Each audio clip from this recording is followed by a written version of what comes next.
ఎవరికి తండ్రి కుమార పరిశుద్ధాత్మ నామములో బాప్తిసం ఇవ్వలేదు. యూదులకు మాత్రమే కాదు, అన్యులైనటువంటి వారు కూడా. కొర్నేలు కుటుంబానికి అపోస్తులైన పేతురు యేసుక్రీస్తు నామములో బాప్తిసం ఇచ్చినాడు.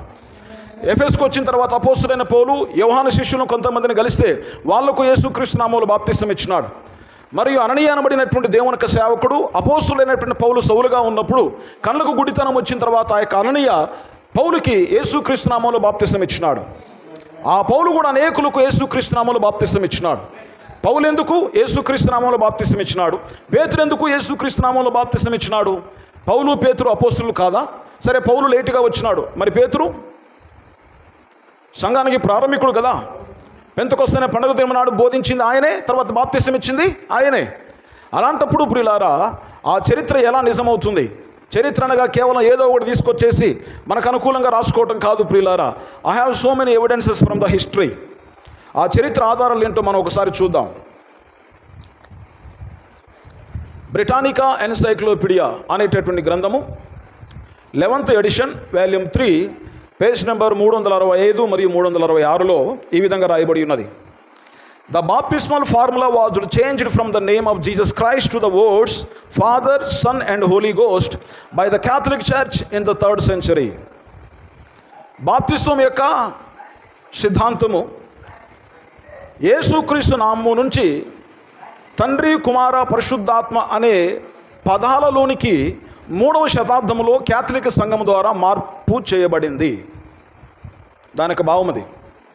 Britannica encyclopedia 11th edition volume 3 page number 365 and 366.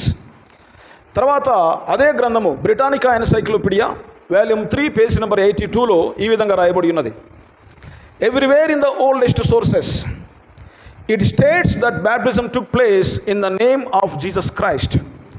మనకు లభించినటువంటి పురాతన ఆధారములు అన్నిట్లో ఎక్కడ చూసినను సరే అది ఏమని మనకు చెప్తుందంటే, ఎక్కడైనను సరే బాప్తిస్వం అనేది యేసుక్రీస్తు నామములోనే తీసుకొనబడింది.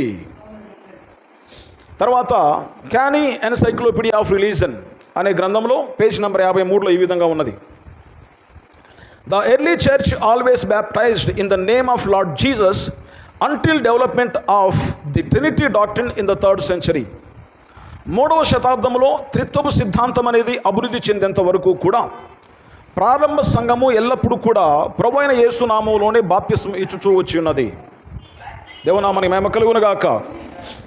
తర్వాత క్యాథలిక్ ఎన్సైక్లోపీడియా అనే గ్రంథంలో వాల్యూమ్ 3 వాల్యూమ్ 2 పేజ్ నెంబర్ 263 దాంట్లో ఏమని రాయబడి ఉన్నదంటే, here the Catholics acknowledged that baptism was changed by the Catholic church.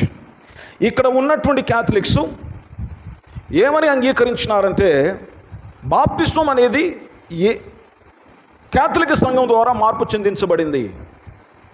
బాప్తిస్వము Catholic సంఘము ద్వారా మార్చబడింది అని ఇక్కడున్నటువంటి క్యాథలిక్స్ అంగీకరించారు. తర్వాత dictionary of the Bible by scripture అనే గ్రంథంలో volume 1 page number 241 the original form of words were into the name of Jesus Christ or Lord Jesus. Baptism into the Trinity was later development. The original form of words were into the name of Jesus Christ or Lord Jesus. ప్రభు అయిన యేసు లేక యేసు క్రీస్తు అనబడినటువంటి పేరుల్లోకి ఇవ్వబడినటువంటి బాప్తిస్వం అనేది ఒరిజినల్గా ఉన్నది. అయితే త్రిత్వములోనికి బాప్తిస్వం అనేది తర్వాత అభివృద్ధి చెందింది. తర్వాత Hastings encyclopedia of religion volume 2 page number 377, 78, volume 2 page number 389లో ఈ విధంగా ఉన్నది. Christian baptism was administered using the words in the name of Jesus. క్రైస్తవ బాప్తిసం అనేది యేసు నామమును ఉపయోగించే నిర్వహించబడుతూ ఉన్నది. The use of a Trinity formula was of any sort was not suggested in the early church history. ప్రారంభ సంఘం యొక్క చరిత్రలో ఎక్కడైనా సరే త్రిత్వము అనబడినటువంటి ఫార్ములా ఎక్కడా వినియోగించబడలేదు మరియు సలహా ఇవ్వబడలేదు.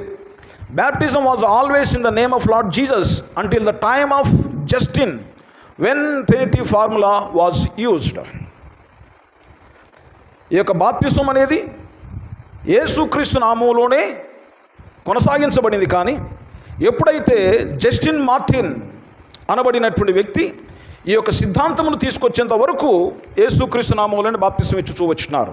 దేవుని నామానికి మహిమ కలుగును గాక. హల్లెలూయా. తర్వాత న్యూ ఇంటర్నేషనల్ ఎన్సైక్లోపీడియా అనే గ్రంథంలో వాల్యూమ్ 22 పేజ్ నెంబర్ 477లో the term Trinity was originated by Tertullian, a Roman Catholic church father.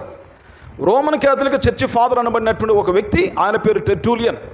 అయితే ఈ యొక్క ట్రినిటీ అనేటటువంటి పదము టెర్టూలియన్ పదము నుంచి రూపాంతరం చెందింది అని చెప్పేసి ఈ గ్రంథంలో రాయబడి ఉన్నది.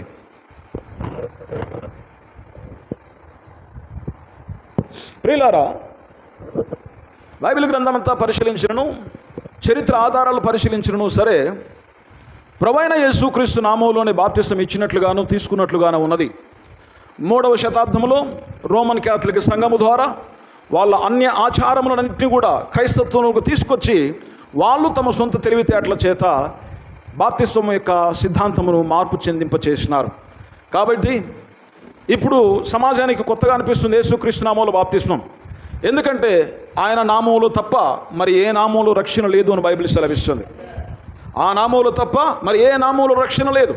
రక్షణ కలిగిన నామము దేవుని యొక్క యేసుక్రీస్తు నామము. తండ్రి యొక్కయు కుమారుని యొక్కయు పరిశుద్ధాత్మ యొక్కయు నామములో బాప్తిసం ఇవ్వటం అంటే యేసుక్రీస్తు నామములో బాప్తిసం ఇవ్వటమే. కాబట్టి ప్రియులారా, ఈ మధ్యాహ్న సమయంలో తండ్రి అనేది పేరు కాదు, కుమారుడు అనేది పేరు కాదు, పరిశుద్ధాత్మ అనేది పేరు కాదు, యేసుక్రీస్తు అనేదే పేరు అయి ఉంటున్నది. హల్లెలూయా. ఆ పేరు యేసుక్రీస్తు కనుక ఆయన నామములోనికి బాప్తిసం ఇవ్వాలి. హల్లెలూయా. యేసుక్రీస్తు నామములో బాప్తిసం ఇవ్వాలి. అప్పుడు మాత్రమే ఆయన చేసిన వాగ్దానం చొప్పున మనము పాపక్షమాపణ పొందుకుంటాం. లేనట్లయితే పాపక్షమాపణ లేదు.